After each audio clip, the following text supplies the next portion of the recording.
ng'olusoma lugulawo omwaka lunatera okutandika wiiki ejja nga February 10 okusinza ku nnambika minisitule y'ebyenjigiriza. Amasomero mu kaseera kano gali mu kweddabulula okulaba engeri bwe gatandika omwaka nga galabikako. Mu mbeera eno essomero lya gavumenti erya bonna basoma erya Mugomba Primary School erisangibwa ku mwalo gw'Empatta ku kyalo Bugigi mu ggombolola y'Empatta mu disitulikiti y'e Mukono eryafundikira omwaka nga ekizibu ky'amazzi kibabubbye omutwe ng'abayizi bagajja lugendo wakati mu kiwonko era mu kibira lifunye ku buweerero.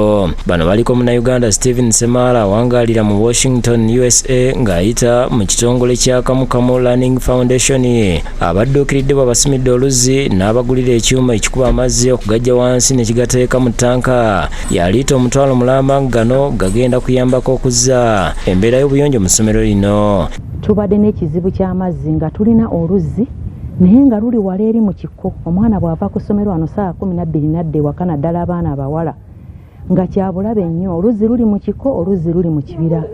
Abaana bagenda kuwona engendo ezo, abaana bagenda kusobola okufuna obudde obumala okusobola okusoma. Tutuuseeko mu kibira abayizi gye babadde bakima amazzi ng'oluzzi lwa mudumu naye nga we luli wazibibwa ate nga mu kiwonko wansi. Okusinza ku Rogers Nsamba addukanya emirimu gya Kamukamu mu Uganda, amazzi gano gamazeewo ensimbi obukadde 17 n'okusoba. Agambye nti Semala ng'ayita mu kitongole kya Kamukamu ekiddukanyiza emirimu mu disitulikiti y'ebizinga by'e Kalangala ne Mukono. Mu ssomero lino aliko bingi byakoze okuleka eky'amazzi omuli okuligulira kompyuta, projekita, emmeeza z'abasomesa, paadi ezikozesebwa abaana abawala nga bagenze mu nnaku zaabwe, ebitabo n'ebirala. N'abawa projekita kwe basobola okusomera ng'omulembe gwa digito bwe guli ennaku zino, ne baweerako n'olutimbe era projekita kwesobola okuba ebintu kwe basomera.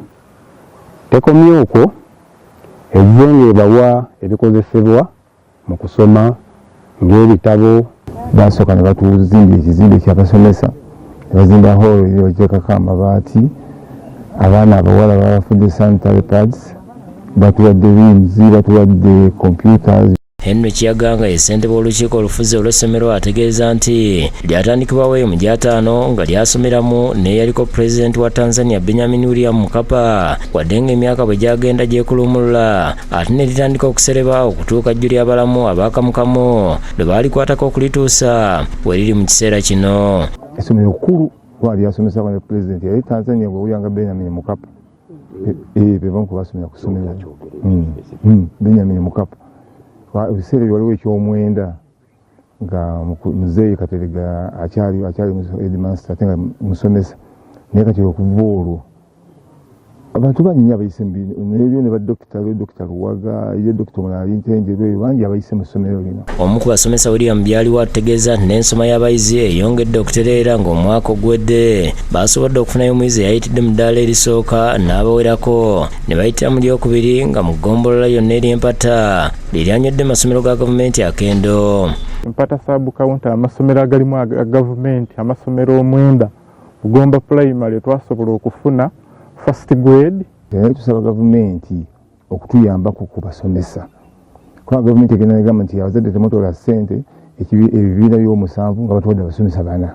Kati abasomesa abana tebasobola kumaliriza bibiina 7. Henry Nsubuga yakusakidde Gweno ku Lwabukede TV.